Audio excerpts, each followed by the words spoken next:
දුර පුතාලට සුබ සන්ධ්‍යාවක්. අපි විද්‍යා පන්ති පටන් ගන්නවට ශ්‍රේණියේ අපි අන්තිමට ඊයේ කතා කරේ ආයුබෝවන් සුබ සන්ධ්‍යාවක්. ආයුබෝවන් සුබ සන්ධ්‍යාවක් පුතා. අපි ඊයේ කතා කරේ උදාසීනීකරණය කියන කොටස අන්තිමට උදාසීනීකරණය කියන කොටස අපි ඒක යටතේ කතා කරා අම්ල හඳුන ගන්න විදිය භෂ්ම හඳුන ගන්න විදිය අපි කතා කරා. එතකොට අපි ඒක බැලුවොත් එහෙම ආපහු මතක් කරොත් එහෙම අම්ල කියන එක මොකක්ද වෙන්නේ? නිල් ලිට්මස් කැබැල්ලක් දැම්මොත් එහෙම ඒක රතු පැහැයට හරවනවා. රතු ලිට්මස් දැම්මොත් එහෙම වර්ණ විපර්යාසයක් සිද්ධ වෙන්නේ. මේක හොඳට මතක තියාගන්න. මේක ඉහළටත් අනිවාර්යෙන් වැදගත් වෙන කොටසක්. ඒක නිසා මේ කොටස අනිවාර්යෙන්ම දුවල පුතාලා මතක තියාගන්න. pH කඩදාසි කෑල්ලක් දාලා පරීක්ෂා කරෝතින් ඒක 7ට වඩා අඩු අගයක් ලැබෙන්නේ. ඒ කියන්නේ 6 වෙන්න පුළුවන් 5 වෙන්න පුළුවන් 4 වෙන්න පුළුවන් ඒ ඊට වඩා 7ට වඩා අඩු අගයක් ලැබෙන්නේ. පිනෝප්තලින් දැම්මොත් මොකද වෙන්නේ? පිනෝප්තලින් දැම්මොත් එහෙම මොකද වෙන්නේ? අවර්ණවම පවතිනවා. එතකොට ඒ කොටස දුර පුතාලා මතක තියාගන්න. එතකොට අම්ල හඳුන ගන්න ඒ විදිය මොකක් කොහොමද හඳුනගන්නේ කියන එක තමයි අපි එතන කතා කරන්නේ. ඊළඟ අපි බැලුවොත් එහෙම එතකොට භෂ්ම හඳුන ගන්න එක ගැන තමයි අපි කතා කරේ. භෂ්ම හඳුන ගන්නේ කොහොමද? නිල් ලිට්මස් දැම්මහම මොකද වෙන්නේ? වර්ණ විපර්යාසයක් ඇති වෙන්නේ නැහැ. නිල් ලිට්මස් වල වර්ණය විනාශ කරන්නේ නැහැ භෂ්ම. ඒ වගේම රතු ලිට්මස් දැම්මොත් එහෙම මොකද වෙන්නේ? නිල් පාට වෙනවා. නිල් ලිට්මස් වල වර්ණය විනාශ කරන්නේ නැහැ. රතු ලිට්මස් දැම්මොත් එහෙම නිල් පාට වෙනවා.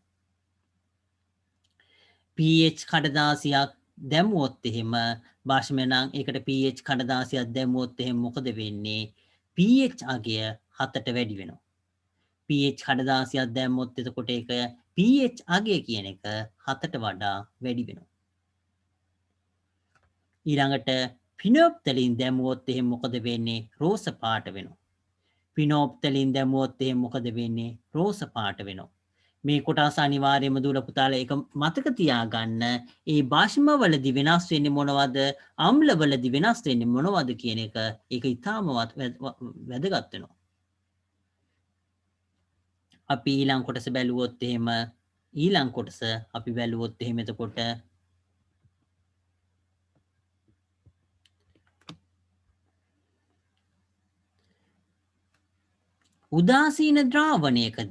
උදාසීන ද්‍රාවණයකදී එතකොට මොකද වෙන්නේ කියන එක අපි බැලුවොත් එහෙම එතකොට නිල් ලිට්මස් වල හෝ රතු ලිට්මස් වල පැහැය වෙනස් වෙන්නේ නැහැ.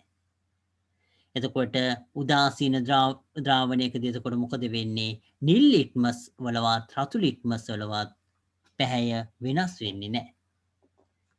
pH කඩදාසිය එතකොට pH කඩදාසියක් දැම්මොත් එහෙම මොකද වෙන්නේ? වර්ණ අංකය 7 වෙනවා. 7 කියලා කියන්නේ උදාසීනයි ජලය වගේ ඒවා pH අගය 7ක් වෙනවා.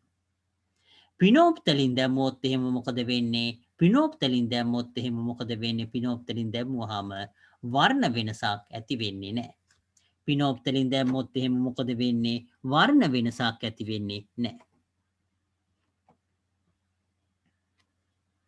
එතකොට පිනෝප්තලින් දැම්මහම එකේ වර්ණ වෙනසක් ඇති වෙන්නේ නැහැ. ඒ කොටස දුර පුතාලා ඒක මතක තියාගන්න. එතකොට මේකෙදි මේ අවස්ථාවේදී දුර පුතාලට මේ කොටස් තුනම ඒ එක මේ කටපාඩම් කරලා මතක තියාගත්තයි කියලා මේව භාවිතා කරන්න බෑ. ඒක නිසා හොඳට වෙනස ඒ එක අවස්ථාවලදී වෙනස කියන එක පුළුවන් නම් වගුවක් හදලා ඒ අවස්ථා තුන දක්වලා ගන්න පුළුවන් නම් මං හිතන්නේ හොඳ වෙයි. මේකෙදී අපි වගුවක් ගහලා එතකොට පුළුවන් නම් එතකොට දූල පුතාලට ඒ වගුවක එක හදන්න. එතකොට අපිට පුළුවන් වෙනවා ඒ එක් අවස්ථාවලදී මොකද්ද භාවිතා කළ යුත්තේ කියන එක දූල පුතාලට තේරුම් ගන්න. ඒක නිසා පුළුවන් නම් එහෙම වගුවක් මේ කොටස වගුවක් හදලා පුළුවන් නම් දුල පුතාලා ඉඩ තියෙන වෙලාවක වගුවක් හදලා එතකොට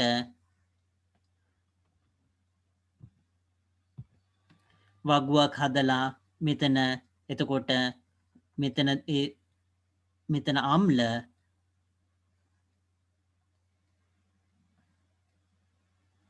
අම්ල භාෂ්ම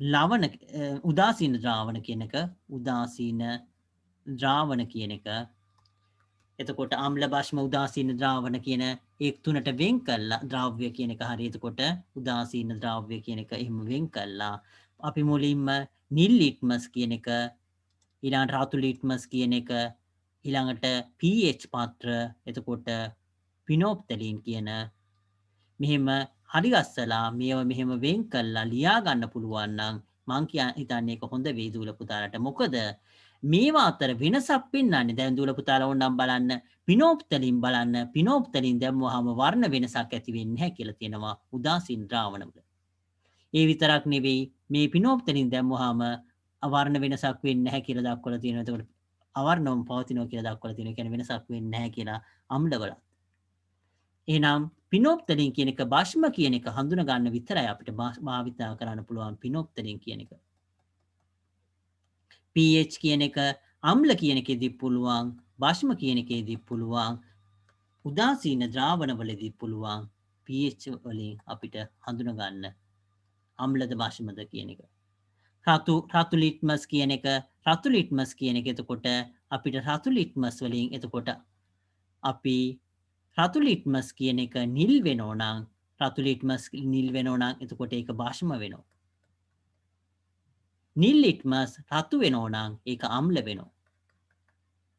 නමුත් නිල් ලිට්මස් දැම්මොත් එහෙම උදාසීන ද්‍රාවණයි භාෂ්මයි කියන එකේ දෙකම වෙනස් වෙන්නේ නැහැ කියලා දූල පුතාලා කලින් අවස්ථාවේදී තියුණා. එතකොට මේ නිල් ලිට්මස් භාවිතා කරලා එතකොට අපිට භාෂ්මයි උදාසීන ද්‍රාවණයි කියන එක හඳුනා ගන්න බෑ. මොකද දෙකේදීම වෙනසක් වෙන්නේ නැහැ. එහෙනම් මේක භාෂ්මයක් වෙන්නත් පුළුවන්, උදාසීන ද්‍රාවණයක් වෙන්නත් පුළුවන්. එතකොට රතු ලිට්මසුත් එහෙමයි භාෂ්ම හඳුනා ගන්න භාවිතා කරන්න පුළුවන්. ඒකෙදී අපි අම්ල හඳුනා ගන්න භාවිතා කරන්න බෑ. මොකද වෙනසක් වෙන්නේ නැති නිසා. මොකද උදාසීන ද්‍රාවණවලදීත් වෙනසක් වෙන්නේ නැහැ. මේ දෙකේදීම වෙනසක් වෙන්නේ. ඒක නිසා දූල පුතාලා මේ කොටස මේක හොඳට අවබෝධ කරගන්න එතකොට අම්ලයක් හඳුන ගන්න නම් අපිට කරන්න පුළුවන් ක්‍රම එතකොට pH පාත්‍රයක් පුළුවන් එහෙම නැත්නම් නිල් ලිට්මස් භාවිතා කරන්න පුළුවන් භාෂ්මයක් හඳුන ගන්න නම් රතු ලිට්මස් භාවිතා කරන්න පුළුවන් පිනෝප්තලින් භාවිතා කරන්න පුළුවන් pH පාත්‍ර භාවිතා කරන්න පුළුවන් උදාසීන ද්‍රාවණයක් හඳුන ගන්න නම් අපිට පුළුවන් වෙන්නේ pH පාත්‍ර භාවිතා කරන්න පුළුවන්. එහෙම නැත්නම් අපි නිල් ලිට්මසුයි රතු ලිට්මසුයි දෙකම එකට භාවිතා කරොත් පුළුවන් අපිට උදාසීනද කියලා හඳුනා ගන්න. මොකද නිල් ලිට්මසුයි රතු ලිට්මසුයි දෙකම දැම්මහම වර්ණ වෙනසක් වෙන්නේ නැත්නම් ඒක උදාසීනයි. ඒක දූල පුතාලා මේකෙන් තේරුම් ගන්න පුළුවන් ඇති කියලා හිතනවා. අම්ලයක් නම් නිල් ලිට්මස් වලදී වෙනස් වෙනවා. භාෂ්මයක් නම් රතු ලිට්මස් වෙනස් කරනවා. මේ දෙකම වෙනස් වෙන්නේ නැහැ කියලා කියන්නේ මොකද්ද? උදාසීන ද්‍රව්‍යයක් විතරයි. ඒක නිසා එකකින් භාවිතා කළා අපිට අඳුන ගන්න බෑ. නමුත් ඒ නිල් ලිට්මසුයි රතු ලිට්මසුයි කියන දෙකම භාවිතා කරොත් අපිට පුළුවන් උදාසීන ද්‍රාවණයක් හඳුන ගන්න. ඒක නිසා මේ අවස්ථාවේදී මේ එක දෙයකින් අඳුන ගන්නව නම් අපිට pH පාත්‍රකින් විතරයි අඳුන ගන්න පුළුවන්. නමුත් දූල පුතාලා ඒක මතක තියාගන්න නිල් ලිට්මසුයි රතු ලිට්මසුයි දෙකම දැම්මොත් එහෙම කිසිම වෙනසක් සිද්ධ වෙන්නේ නැත්නම් ඒක උදාසීන ද්‍රාවණයක් වෙනවා. මේ ආකාරයට පුළුවන් නම් දූල පුතාලා මේ ලියාගත්තු කොටස මේ ආකාරයට සාරාංශයක් විදිහට මේක කපලා පස්සේ අයින් කළා ඒ වෙනුවට මේක මේ විදිහට ලියා ගන්න පුළුවන් නම් ඒක හොඳ වෙයි. මේක පස්සේ දූල පුතාලා ඒ ෂෝට් නෝට් එක ඕනනම් ඉඩන්ට ඉඩ තියලා පස්සේ මේ වගේ කොටසක් දාලා මේ වගේ වගුවක් ඇඳලා ලියා ගන්න මේක මේ ආකාරයට වචන වලින් ගොඩක් වෙලාවට අපි විද්‍යාවේදී වචන වලින් ලිව්වයි කියන එක තරම් අපි සමහර අවස්ථාවලදී අපිට දැක්කාම යම් යම් පරීක්ෂණවල විස්තර වුණ මේ දත්ත වුණත් එහෙමයි. ඒක වචනයෙන් ලිව්වයි කියලා කිසිම අදහසක් එන්නේ නැති අවස්ථා තියෙනවා. ඒක නිසා ඒක අපි පස්ථාරයකට ගන්න හරි වගුවකට ගන්න හරි එහෙම ඒ අවස්ථාවට අනුව ඒක මොකද්ද කරන්න කියන එක. ඒ කියන්නේ පස්ථාරයක් අඳිනවද වගුවක් අඳිනවද ඒ වගේ බැලුවාම අපිට පුළුවන් හොඳින් මේ පරීක්ෂණයේ මොකද්ද වෙන්නේ. පස්ථාරයක් ඇඳොත් එහෙම එතකොට අපිට වේගය වැඩි වෙනව නම් ඒක කොහොමද පේන්නේ අඩු වෙනව නම් කොහොමද වෙන්නේ කියලා අපිට ඉලක්කම් වලින් පේන්නේ නැති දේවල් ඒව තුලින් අපිට බලා ගන්න පුළුවන්. ඒක නිසා ඉස්සරහට ඒ කොටස් දූල පුතාලා අධ්‍යයනය කරනකොට ඒවයි වැදගත්කමත් පොඩ්ඩක් මතක තියාගෙන ඒ තමන්ට මේ ෂෝට් නෝට් එක මෙතන එක්තරා විදියකට දූල පුතාලට අවශ්‍ය දේවල් කියනවා. නමුත් ඒවා දූල පුතාලා පුළුවන් තරම් තමන් විසින්ම කොහොම කරොත්ද ඒවා හොඳින් පේන්නේ. එහෙම ඒ වගේ දේවල් දූල පුතාලා තමන් විසින්ම කල්පනා කරලා පොඩ්ඩක් එහෙම වෙනස් කරලා බලන්න. ඒ කියන්නේ මෙහෙම මම මෙතන මේක ඇඳ ඒ වගුවක් ගැහුවොත් එහෙම මේක සේරම වෙනස කියන එක පේනවා. ඒ වගේ අවස්ථාවලදී අපිට හොඳින් මතක තියාගන්න පුළුවන්. ඒක නිසා දූල පුතාලා මේ වගේ ඉස්සරහටත් එතකොට ඒ මුලදී ලියාගත්තට කමන්නේ පස්සේ ඒ ෂෝට් නෝට් එක හොඳට හුරු වෙනකොට කොහොම කරොත්ද මේකේ වැදගත් මොකක්ද කියන ඒවා දූල පුතාලාට තේරෙන මාසයක් විතර යනකොට. එතකොට දූල පුතාලා පොඩ ෂෝට් නෝට් එක කෙටි කරලා ඒ මතක තියාගන්න ඕන ප්‍රමාණය කියන එක පොඩ්ඩක් අඩු කරගන්න. මොකද අපිට ගොඩාක් මතක තියාගන්න බැහැ. දූල පුතාලා ඒ ෆෝන් එකක වුණත් එහෙම ඇඩේට ගොඩක් සේව් කරොත් එහෙම ස්ලෝ වෙනවා. ඒ වගේ අපි ඔළුවේ වුණත් එහෙමයි. ගොඩක් දේවල් මතක තියාගන්නවා කියලා කියන්නේ එතකොට අපිට අමතක වෙන දේවලුත් වැඩි වෙනවා. ඒක නිසා අපි වැදගත් දේවල් පොඩ මතක තියාගෙන අනවශ්‍ය ඒ කියන්නේ සාමාන්‍ය දැනුම ගන්නට මතක තියෙන තිවිච්ච දේවල් අපි ටික ෂෝට් නෝට් එකෙන් අයින් කරගන්නවා. අපි ඊළඟ කොටසට යන්න බලාපොරොත්තු වෙනවා. මෙතන මේ කොටස දූල පුතාලා පස්සේ වෙලා තියෙන වෙලාවක එක පොඩ්ඩක් වගුවකට ගහගන්න එක හොඳ වෙයි. අපි ඊළඟට කතා කරේ පිල්ෆ් ඔෆ් මැග්නීසියා කියන එක. එතකොට ඒක භාෂ්මික ද්‍රව්‍යයක් කියලා අපි කතා කරා අන්තිමට. අපි අන්තිමට කතා කරේ ඒක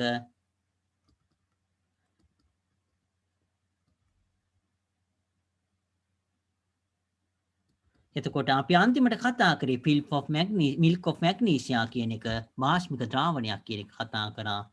අපි ඒක මේක වරහන් ඇතුලේ ලියා ගනිමු මෙතන. එතකොට උදරයේ ඇතිවන අම්ල ගතිය සමනය කිරීම සඳහා භාවිත කරයි. උදරයේ ඇතිවන අම්ල ගතිය සමනය කිරීම සඳහා භාවිත කරයි.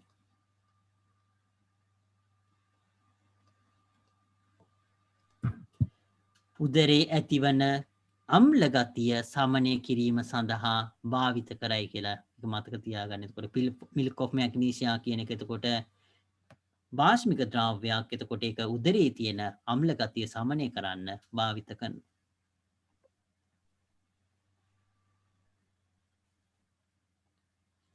මෙසේ ආම්ලික ද්‍රව්‍යක බලපෑම අවම කිරීම සඳහා භාෂ්මික ද්‍රව්‍යයක් දීමට හේතුව කුමක්ද? මේ පිළිබඳව සොයා බැලීමට 8 ක්‍රියාකාරකමේ නිරත වෙමු කියලා දක්වලා තියෙනවා. එතකොට ඊළඟ ක්‍රියාකාරකමෙන් මේ ආම්ලික ගතිය නැති කරන්න මොකද භාෂ්මයක් දෙන්නේ කියන එක ගැන කතා කරන්න හදන්නේ.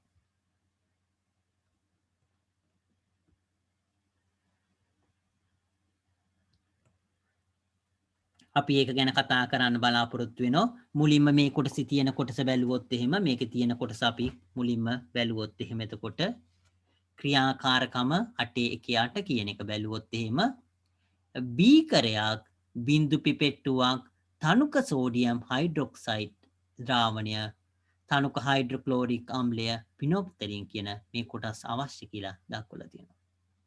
බීකරයක් අවශ්‍යයි බින්දු පිපෙට්ටුවක් අවශ්‍යයි කියලා දක්වලා තියෙන. එතකොට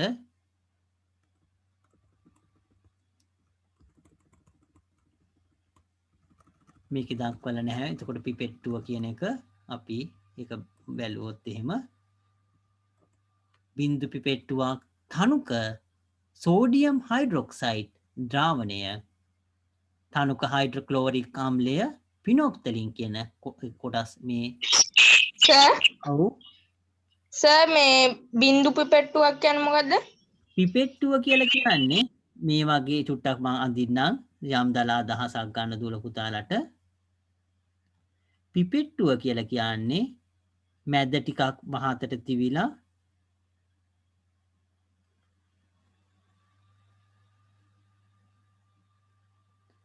මේ වගේ උපකරණයක් මේකෙන් එතකොට මේකේ උඩ සාමාන්‍යයෙන් රබර් බට් මේ එකක් තියෙන ඒවා තියෙනවා ඉස්සර කටින් අදින ඒවා තියෙනවා කටින් ඇද්දොත් එහෙම කටට ගියොත් එහෙම ඒක ඉතාම අනතුරුයි මේ අනතුරුදායකයි ඒක නිසා මේ වගේ මෙතන රබර් මේ කොටසක් තියෙන එකක් තියෙනවා ඒක තද කරාම අපිට දූල පුතාලා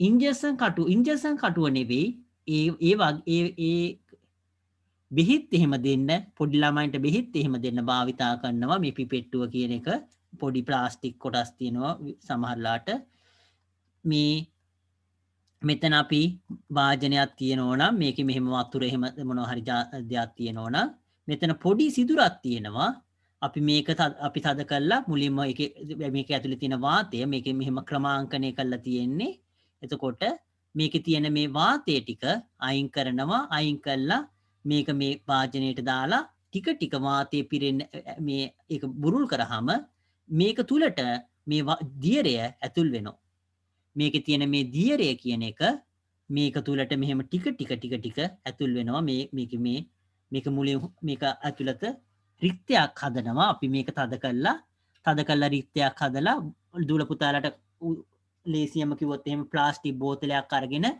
ඒක ඇතුළ ඒක සමතලා කළා වගේ කියන්නේ ඇතුළත තියෙන වාතය අයින් කළා ඒක මේ වතුරකට තියලා ආපහු වාතය පුරවනවා ඒ කියන්නේ මහත් හරි පිඹුවොත් එහෙම ඒක තුලට පල්ලෙහා තියෙන වතුර ටික ඇතුල් වෙලා යනවා ඒ වගේ ඒ ක්‍රමය තුලින් මේකට මෙහෙම මේ දියරය මේක පුලට පුරවනවා පුරවලා අපි මේක මෙහෙම පුරවලා ඊට පස්සේ අවශ්‍ය තැනට ගිහිල්ලා මේක පොඩ්ඩක් එබුවාම මේකෙන් වතුර වගේ මේ බිඳුව වැක්කිරෙනවා මේ පිපෙට්ටුවෙන් එතකොට බිඳුව මෙහෙම වැක්කිරෙනවා එතකොට ඒක ඔබනකොට එතකොට මෙතන මේක උඩ තියෙනවා එතකොට ඒක ඔබනකොට මේකෙන් පොඩ්ඩ බිඳුව වැක්කිරෙනවා ඒක තමයි බිඳු පිපෙට්ටුවක් කියලා කියන්නේ හරිද දූල පුතාලා තේරුම් නැත්නම් මම ඒක පෙන්නන්නම් හරිද ඕකේ ඒකේ මම චුට්ටක් ඕනනම් පින්තූරයක් පෙන්නන්නම් චුට්ටක් ඉන්න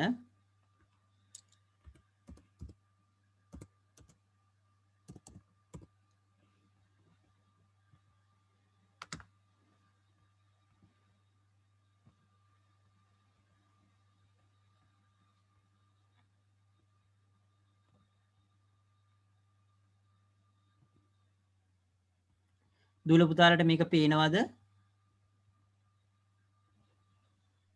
ඔව් සර්. ඔය තියෙනවා සර්. ඈ?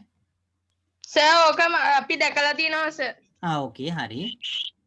සර් ඕකේ ළමයින්ට සර් පොඩි ළමයින්ට ඕකේ නේද අර මේ බෙහෙත් පොවන්නේ? ඔව් ඒක තමයි. ඔව් හරි. ඒක තමයි. පොඩි ළමයින්ට බෙහෙත් පොවන්න භාවිතා කරනවා. ඒ කොටස තමයි. චුට්ටක් ඉන්න පාඩමට ගියොත් එහෙම අපි එතකොට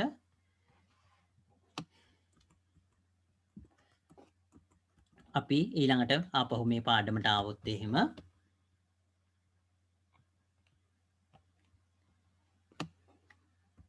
එතකොට බින්දු පිපෙට්ටුවක් එතකොට තනුක සෝඩියම් හයිඩ්‍රොක්සයිඩ් ද්‍රාවණය කියලා දෙනවා තනික හයිඩ්‍රොක්ලෝරික් අම්ලය කියලා දක්වලා තියෙනවා පිනොප්තලින් කියලා දක්වලා තියෙනවා හයිඩ්‍රොක්ලෝරික් අම්ලය කියන එක බඩේ තියෙන එක ආම්ලික අම්ලයක් එතකොට මේක භාෂ්මයක් සෝඩියම් හයිඩ්‍රොක්සයිඩ් කියන එක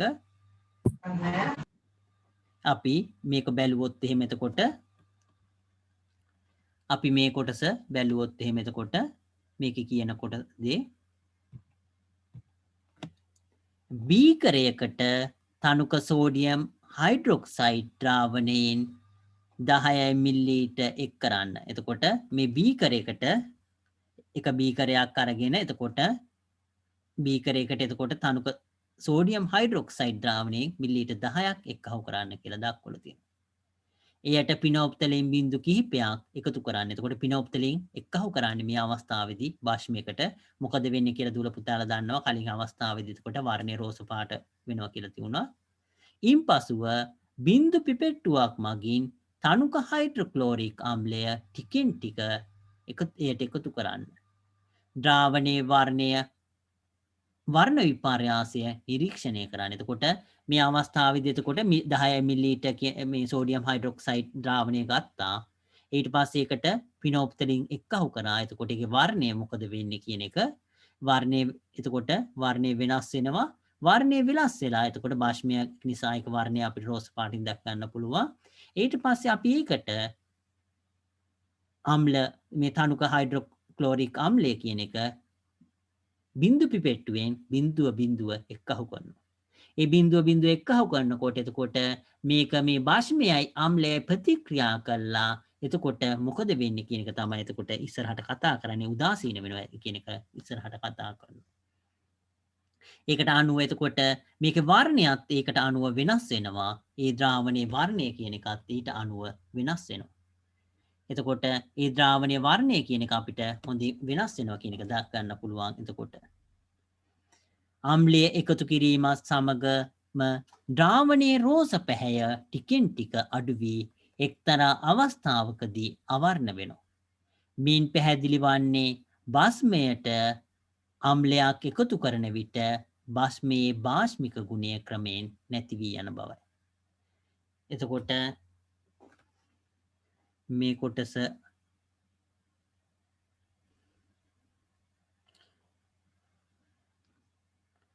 අපි ඒක පස්සේ අවශ්‍ය වුණොත් ලියා ගනිමු.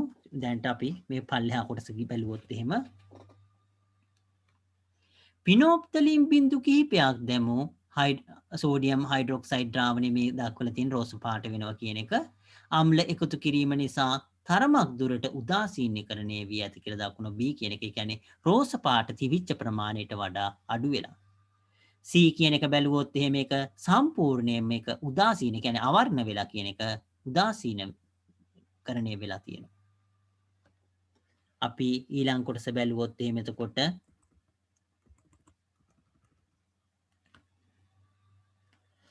මෙලෙස භස්මයකට අම්ලයක් එකතු කිරීමේදී අම්ලයකට භස්මයක් එකතු කිරීමේදී ඒවායේ ආම්ලික හා භාෂ්මික ගුණ අඩුවන අතර එක්තරා අවස්ථාවකදී ආම්ලික හා භාෂ්මික ගුණ මුළුමනින්ම නැති වෙලා යනවා. එම ක්‍රියාවලිය උදාසීනීකරණය කියලා හඳුන්වනවා. අපි ඒක ලියා ගන්න වෙනවා. අපි මේ කොටස ලියා ගන්න වෙන උදාසීනීකරණය කියන එක අපි ලියා ගන්න වෙන උදාසීනීකරණය කියන්නේ මොකක්ද කියලා. භාෂ්මයකට අම්ලයක් එකතු කිරීමේදී අම්ලයකට භාෂ්මයක් එකතු කිරීමේදී ඒවායේ ආම්ලික හා භාෂ්මික ගුණ අඩුවේ.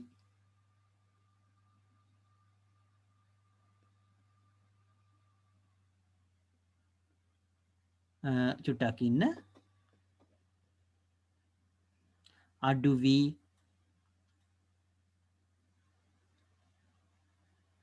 චුට්ටක් ඉන්න භස්මයක උදාසීනීකරණය කියන එක අපි ලියා ගන්නේ භස්මයකට අම්ලයක් එකතු කරනකටත් අම්ලයකට භස්මයක් එකතු කිරීමේදී එතකොට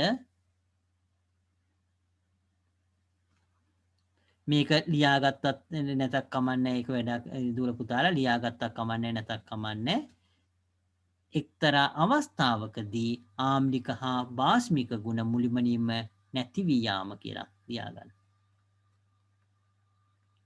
මේක අඩු වෙනවා කියන එක මේක වරහන් ඇතුළේ ලියාගත්තක් කමන්නේ දුර පුතාලා ආම්ලික හා භාෂ්මික ගුණ අඩු වේ කියන ලියාගත්තට කමන්නේ.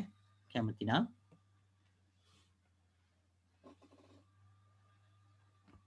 එතකොට උදාසීනීකරණය කියලා කිව්වේ එතකොට බාෂ්මයකට අම්ලයක් එකතු කරනකොටත් අම්ලයකට බාෂ්මයක් එකතු කරනකොටත් ඉවයි එතකොට ආම්ලික හා භාෂ්මික ගුණ අඩු වෙලා එක්තරා අවස්ථාවකදී එතකොට ආම්ලික හා භාෂ්මික ගුණ මුළුමනින්ම නැති වෙලා යනකොට තමයි අපි කියන්නේ උදාසීනීකරණය කියලා.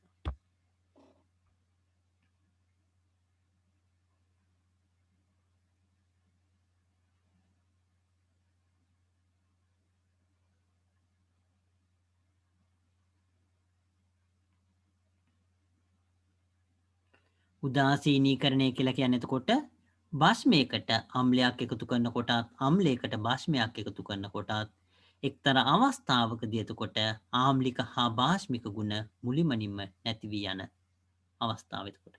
වරහන් ඇතුළේ දුර පුතාලා ආම්ලික හා භාෂ්මික ගුණ අඩු වේ කියලා ලියාගත්තා කමක් නැහැ වරහන් ඇතුළේ.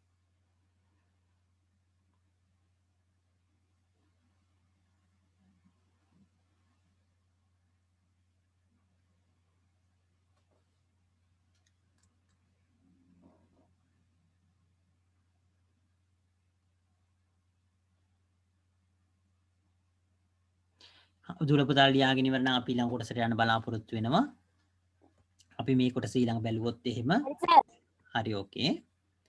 සෝඩියම් හයිඩ්‍රොක්සයිඩ් යනු භාෂ්මයක් බවද හයිඩ්‍රොක්ලෝරික් යනු අම්ලයක් බවද ඔබ දන්නවා. සෝඩියම් හයිඩ්‍රොක්සයිඩ් කියලා කියන්නේ භාෂ්මයක් කියලා අපි මුලින්ම මේකදී මේ රෝස් පාට වෙන එකෙන් දුර පුතාලට තේරුම් ගන්න පුළුවන්. නැත්නම් ඒක භාෂ්මයක් කියලාට හයිඩ්‍රොක්ලෝරික් කියලා කියන්නේ අපි ශරීරයේ ආහාර ජීර්ණ පද්ධතිය එහෙම තියේ කියලා දුර පුතාලා ඉස්සරහට ඉගෙන ගන්නවා අම්ලයක්.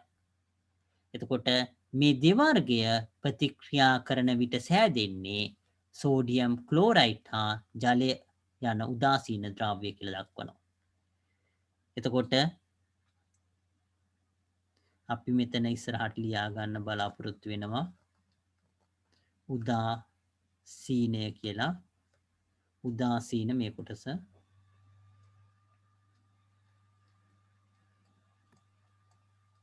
එතකොට ඔව් තාම ලියා ගන්න එපා පුතා. තාම චුට්ටක් ඉන්න. නෑ සර්. ඔව් සෝඩියම් හයිඩ්‍රොක්සයිඩ් ටුයිස හයිඩ්‍රොක්ලෝරික් අම්ලය එකතු කරාම සර් සෝඩියම් ක්ලෝරයිඩ් හැදෙනවා. සෝඩියම් ක්ලෝරයිඩ් ආපහු කියන්න පුතා. සර් අර අම්ලය භෂ්මය එකතු කරාම සෝඩියම් ක්ලෝරයිඩ් හැදෙනවා. ඔව් සෝඩියම් ක්ලෝරයිඩ්ුයි ලවණෙකුයි මේ ජලය හැදෙන්නේ. ලවණේ මේ අවස්ථාවේදී සෝඩියම් ක්ලෝරයිඩ් කියලා හැදෙන්නේ. ලවණ වලටත් ඒක ආම්ලික භාෂ්මික ස්වභාවයක් නෑ. ලුණු කියන එක ලවණ කියලා කියන්නේ. සෝඩියම් ක්ලෝරයිඩ් කියලා කියන්නේ ලුණු කියන එක. ඒකට ආම්ලික භාෂ්මිකතාවයක් නැහැ. ඊළඟට ජලය කියන එක හැදෙනවා. මේක අපි ඉස්සරහ මිදුල පුතාලා ඉස්සරහට මම මේක ඕන ලියලා පෙන්නන්න පුළුවන්. ඒක එක්කව වෙනකොට අවස්ථාව පොඩ්ඩක් මම ඉස්සරහට ලියලා පෙන්නන්න. ඒ ප්‍රතික්‍රියාවෙන් ඒ අතර හුවමාරුවක් වෙන්නේ. ඒක අපි පොඩ්ඩක් ඉස්සරහට ලියලා කතා කරමු. අපි බැලුවොත් එහෙම එතකොට මේ කොටස චුට්ටක් ඉන්න.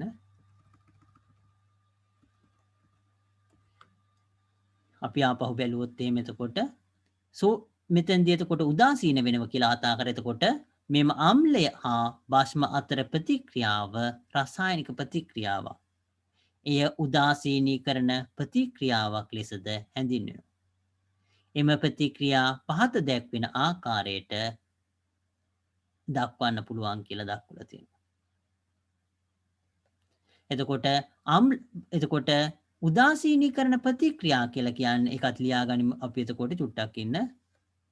උදාසීනීකරණ ප්‍රතික්‍රියා කියන එක ලියලා දුවල පුතාලා ලියා ගන්න අම්ල හා භාෂ්ම අතර රසායනික ප්‍රතික්‍රියා කියලා. මේ රසායනික කියන එක මෙතනට ගෙනියන්න. අම්ල හා භාෂ්ම අතර රසායනික ප්‍රතික්‍රියා.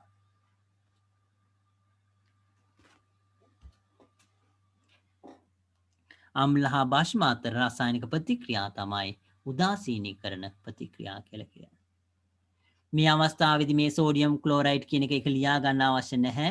ඒක අපි බැලුවොත් එහෙම මේ සෝඩියම් ක්ලෝරයිඩ් සෝඩියම් හයිඩ්‍රොක්සයිඩ් කියලා කියන්නේ අපි NaOH කියලා අපි ලියන්නේ.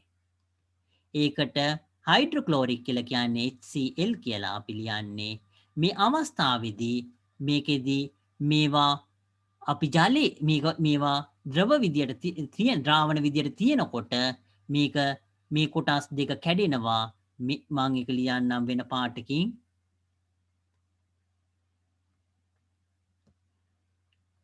මේක ඍණ කියන එකයි මේක ධන මේ දෙක එක්කහු වුණාම ආරෝපණයක් නැහැ. නමුත් ඒවා ඒ දියර විදියට තියෙනකොට ඒවා වෙන් වෙලා සෝඩියම් ධන අයනයි මේ OH කියන ඍණ කොටස එක තියෙන්නේ. ඊළඟට HCl කියන එකත් එහෙමයි. මේක ඍණ තියෙනවා. මේක ධන තියෙනවා. එතකොට මොකද වෙන්නේ? මෙයා ඉන්නවා ඍණ. මෙයා ඉන්නවා ධන. මෙයා ඉන්නවා ධන. මෙයා ඉන්නවා ඍණ. මේ ආකාරයට සම්බන්ධ වෙලා තියෙන්නේ මේ දෙක එක්කහු වුණාම මොකද වෙන්නේ? මේ දෙන්න මාරු වෙනවා. සෝඩියම් කියන එකයි OH කියන එකයි සම්බන්ධ වෙලා තියුනේ ඒ භස්මයකදී HCl කියන එකේදී H කියන එකයි Cl කියන ඒ කියන්නේ ක්ලෝරින් කියන එකයි මේ දෙන්න එක්කහු වෙලා තියුනේ. මේගොල්ලොම එක්කහු කරාම මේ දෙගොල්ලොම එක්කහු කරාම මොකද වෙන්නේ? මෙයා එක්කහු වෙනවා කාත් එක්කද මෙයාත් එක්ක. මෙයා එක්කහු වෙනවා කාත් එක්කද මෙයාත් එක්ක. ඒකේ ප්‍රතිඵලයක් වෙන්නේ මොකද්ද? මේ පැත්තට ලිව්වොත් එහෙම මෙයා එක්කහු කරාම H කියන ඒවා එකයි දෙකක් තියෙනවා. අපි ඒක ලිව්වොත් එහෙම H2. O කියන එක එකක් තියෙන. එතකොට මෙයාගේ ධන එකයි මෙයාගේ ඍණ එකයි. එතකොට ඒක නැක්ටි වෙලා යනවා. එතකොට H2O කියලා කියන්නේ මේක ජලය. ඒකට අමතරව තව හැදෙනවා Na කියන එක තියෙනවා. Na වල ධන තියෙන්නේ මෙයාගේ ඍණ තියෙන්නේ. එතකොට ධනයි ඍණයි නැති වෙලා ගිහිල්ලා NaCl. මේක තමයි අපි කියන්නේ සෝඩියම් ක්ලෝරයිඩ් කියලා. ඒක නිසා මේකෙදී දූල පුතාලා දැනගන්න මතක තියාගන්න අමතර දැනුමක් විදිහට ඕන ඒ අම්ලයක් කියලා කියන්නේ ඒ ද්‍රාවණයට H ධන අයන දෙන කොටසක් භාෂ්මයක් කියලා කියන්නේ OH ඍණ අයන දෙන කොටසක්. ඒක නිසා මේවා මේ දෙක එක්කහු වෙලා ජලය බවට පත් වෙනවා අම්ල භස්ම ප්‍රතික්‍රියාවලදී. අනිත් ඉතුරු කොටස එක්කහු වෙලා ලවණයක් හදනවා. ඒක තේරුණාද දූල පුතාලට? ආපහු විස්තර කරන්න අවශ්‍යද? නෑ සර්. ඕකේ. ඒක තේරෙන්නේ නැති කොටසක් තියෙනවා අනිවාර්යෙන් අහන්න. එතකොට මේ මුලින් තියෙන්නේ මෙහෙම ඒක මේ ආකාරයට මුලින් තියෙන්නේ නමුත් ඒක මිශ්‍ර වුණාම ඒගොල්ලෝ මාරු වෙනවා. මේක ධන අයන මේක ධන කියන කොටසයි මේක ඍණ කියන කොටසයි එක්කහු වෙනවා. මේක ඍණ කියන කොටසයි මේක ධන කියන කොටසයි එක්කහු වෙනවා. ඒක තමයි එතකොට මේ ආකාරයට එතකොට ජලයයි සෝඩියම් ක්ලෝරයිඩ් කියන උදාසීන ද්‍රව්‍ය එතකොට හැදෙනවා. මේක දූල පුතාලා ලියාගත්ත කමක් නැහැ ඇත්තටම අපි ඕනනම් ලියා ගන්න. එතකොට සෝඩියම් හයිඩ්‍රොක්සයිඩ් කියන එක එකතු කිරීම හයිඩ්‍රොක්ලෝරික් අම්ලය සෝඩියම් ක්ලෝරයිඩ් ඊළඟට ජලය කියලා ලියලා මේකේ ඕනනම් කැමති නම් මේ කොටස මෙතනින් යටින් ලියා ගන්න. මේ කොටස මෙතන යටින් මේක ලියා ගන්න. NaCl කියන එක මෙතන යටින් ලියා ගන්න. මෙතන යටින් NaCl කියලා මෙතන ජලය කියලා H2O කියලා ලියා ගන්න. මේක උඩින් දෙකේම ලියා ගන්න මෙහෙම බ්‍රැකට් එකක් දාලා උදාසීන ද්‍රව්‍ය කියලා. මේක උඩින් ඕනනම් ලියා ගන්න භස්ම මේක අම්ල කියලා. ඒ කොටස ලියා ගන්න දූල පුතාලා.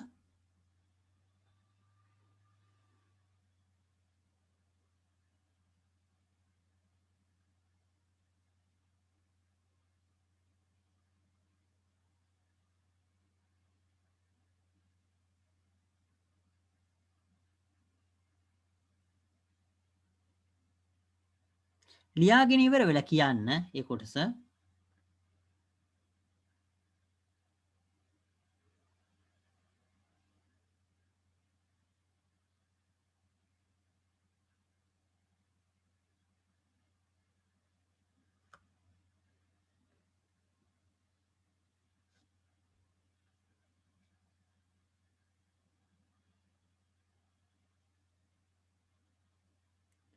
ලියාගෙන ඉවර නම් කියන්න දුවල පුතාලා. ලියා ගන්න කොටස මම ආපහු එක දැක්කුවොත් එහෙම සෝඩියම් හයිඩ්‍රොක්සයිඩ් කියන එකයි හයිඩ්‍රොක්ලෝරික් අම්ලයයි සෝඩියම් මේ කොටස ලියා ගන්න අපි. ඒක යටින් සෝඩියම් හයිඩ්‍රොක්සයිඩ් කියන එකේ මේ සංකේතය ලියා ගන්න. ධන ඍණ කියන එක ලියාගත්තේ නැතුණාට කමන්නේ. මේක මේ ආකාරයට සම්බන්ධ වෙන එක ලියාගත්තක් කමන්නේ කැමති විදියක්.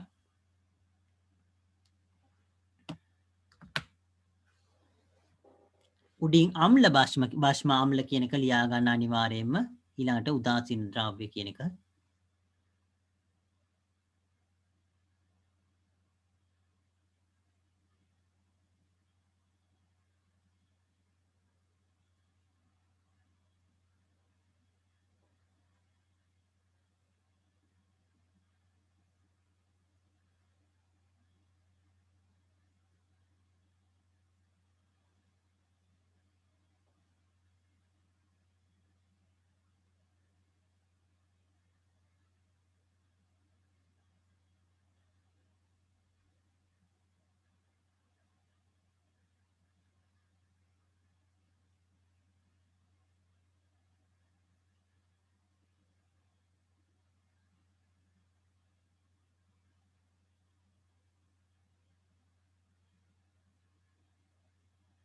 සර් ඔව් කියන්න. සර් ඉවරයි ලියාගෙන. ඕකේ හරි. අපි හැමෝම ලියාගෙන ඉවර නම් අපි ඊළඟ කොටසට යනවා. ලියන දුල පුතාලා ඉන්නවා නම් කියන්න. අපි ඊළඟ කොටස බැලුවොත් එහෙම එතකොට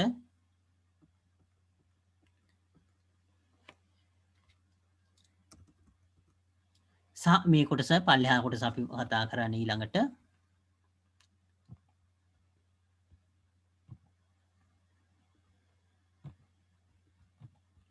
සාමාන්‍ය ජීවිතයේ අම්ල භාෂම උදාසීනීකරණය හමුවන අවස්ථා කිහිපයක් පිළිබඳ මීළඟට සොයා බලමු.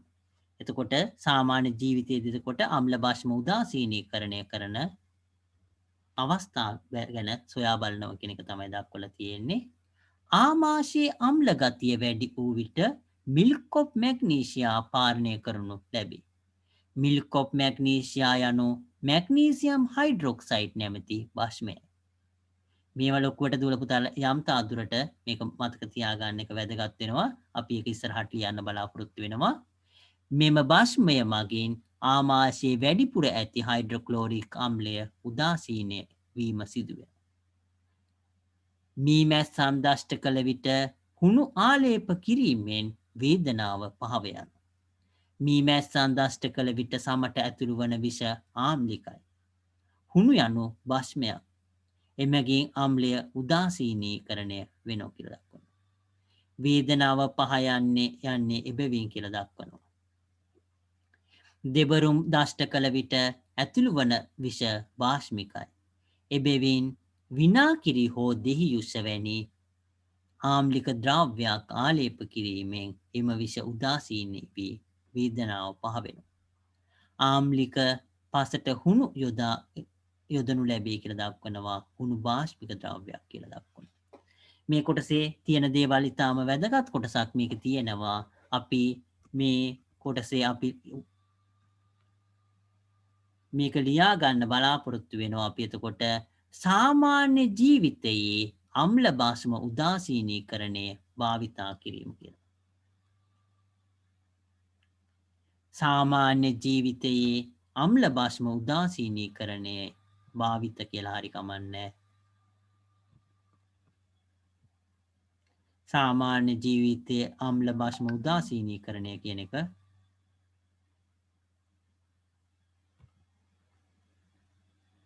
අපි සාමාන්‍ය ජීවිතයේ එතකොට අම්ල භස්ම සාමාන්‍ය ජීවිතයේ අම්ල භස්ම උදාසීනීකරණය කියන එක බැලුවොත් එහෙම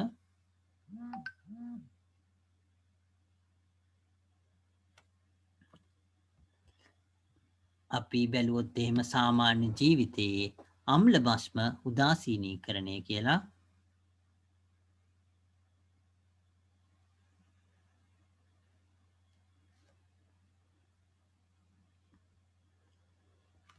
හමුවන හමුවන අවස්ථා හරි එක සාමාන්‍ය ජීවිතය අම්ල භස්ම උදාසීකරණය භාවිත කරන අවස්ථා හරි එහෙම ලියා ගන්න දුවල පුතාලා භාවිත කරන අවස්ථා හරි හමුවන අවස්ථා හරි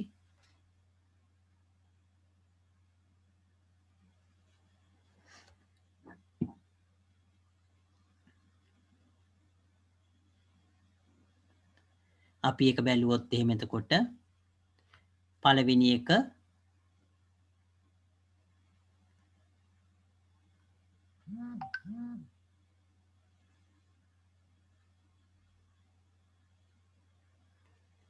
අපි බැලුවොත් එහෙම පළවෙනි එක ආමාශයේ අම්ල ගතිය වැඩි වූ විට මිල්ක් ඔෆ් මැග්නීසියා පානය කරයි.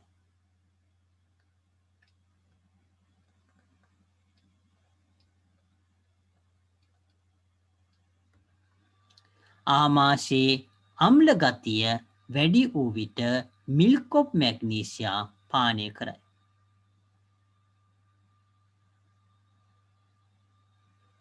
ආමාශයේ අම්ල ගතිය වැඩි වූ විට මිල්ක් ඔෆ් මැග්නීසියා පානය කරයි.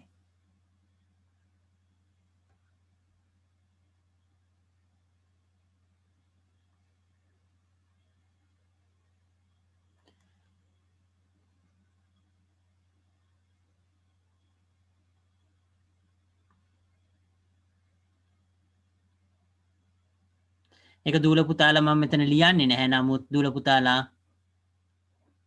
මේක එක්ක වරහන් ඇතුලේ ලියා ගන්න දූල පුතාලා වරහන් ඇතුලේ එක්ක ලියා ගන්න milk of magnesia කියලා ලියලා ආපහු එතන ඒක යටින් ලියා ගන්න ප්‍රශ්නයක් කියලා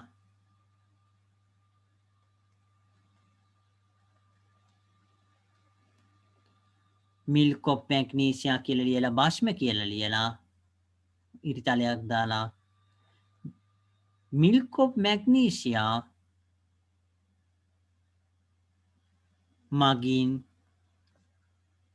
ආමාශයේ වැඩිපුර ඇති හයිඩ්‍රොක්ලෝරික් ආම්ලය උදාසීන වීම.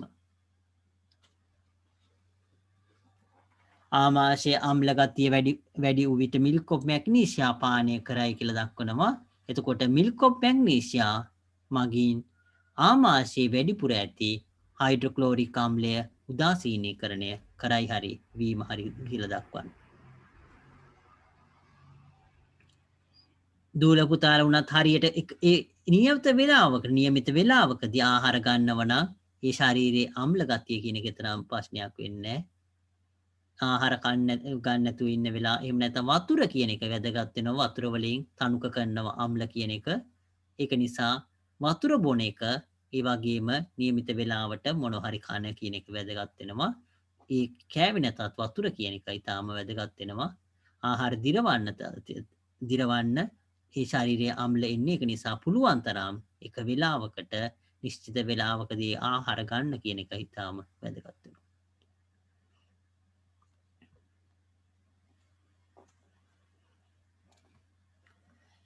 එතකොට ඊළඟ කොටස බැලුවොත් එහෙම දෙවෙනි එක විදිහට ලියා ගන්න මීමැස්සන් දෂ්ට කළ විට හුණු ආලේප කිරීම. කිරීමෙන් වේදනාව පහ වේයි කියන එක එහෙමම ලියා ගන්න එක මම හිතන්නේ හොඳ වෙයි.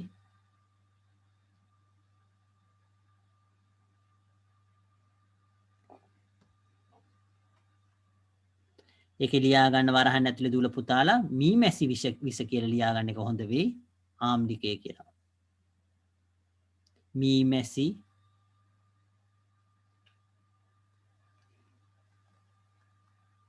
මීමැසි කියලා ලියා ගන්න මීමැසි විස ආම්ලිකය හුණු යනු මේ කොටස මීමැසි කියලා ලියාගෙන විස ආම්ලිකය හුණු යනු භාෂ්මිකය එමගින් අම්ලය උදාසීන වේ.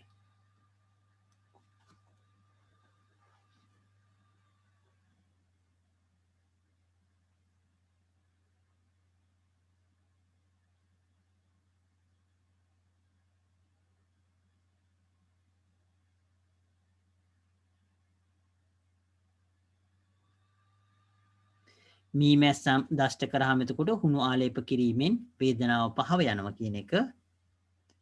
එතකොට මීමැසි විෂ ආම්ලිකයි හුණු කියලා කියන්නේ භාෂ්මිකයි. ඒ දෙක එක්ක වුණාම එතකොට අම්ලය උදාසීන වෙනවා කියන එක ලියා ගන්න දුර පුතා.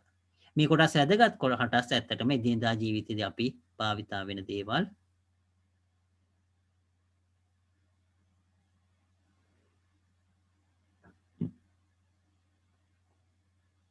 ඊළඟට 3 කියලා ලියාගෙන දෙබරුන් දෂ්ට කළ විට ඇතුළු වන විෂ භාෂ්මිකය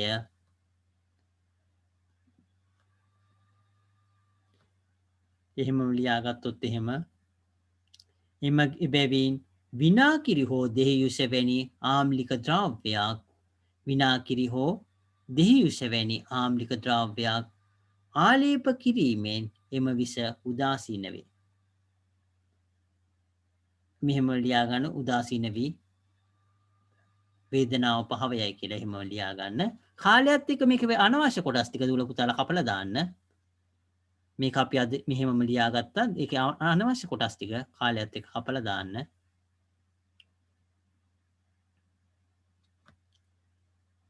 හතර විදියට ආම්ලික පසට හුණු යොදනු ලැබේ කියන එක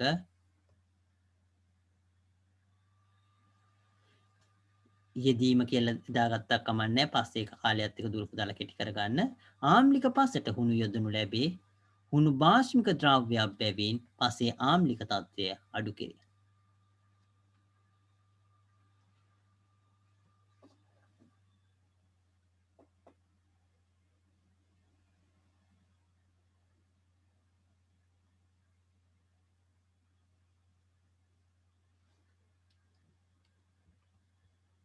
දුල පුතාලා මේ කොටස ලියා ගන්න.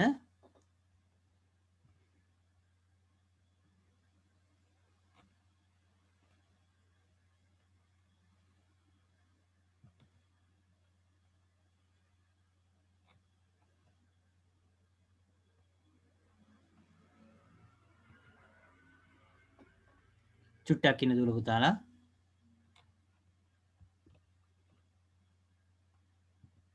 හරි.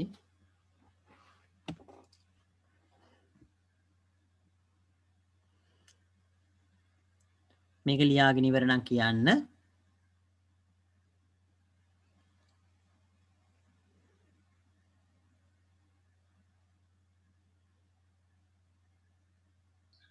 සර් ඉවරයි. ඕකේ. හැමෝම ලියාගෙන ඉවරද? ලියන දුල පුතාලා ඉන්න නම් කියන්න. ඉවරයි සර්. ඕකේ හරි. අපි ඊළඟ කොටසට යන්න. හරි. ඕකේ. අපි ඊළඟ කොටසට යන්න බලාපොරොත්තු වෙනවා. සාරාංශය තමයි කතා කරන්නේ. අපි මෙතන මේ පාඩම අවසන් වෙනවා. අපි සාරාංශය කතා කළා. අපි අදට පාඩම අවසන් කරන්න බලාපොරොත්තු වෙනවා. එතකොට සාරාංශය අපි සාරාංශ කරා. ඒක නිසා ලියා ගන්න දෙයක් නෑ දුල පුතාලට. නිකන් කියව ගන්න විතරක් තියෙනවාම ඇති.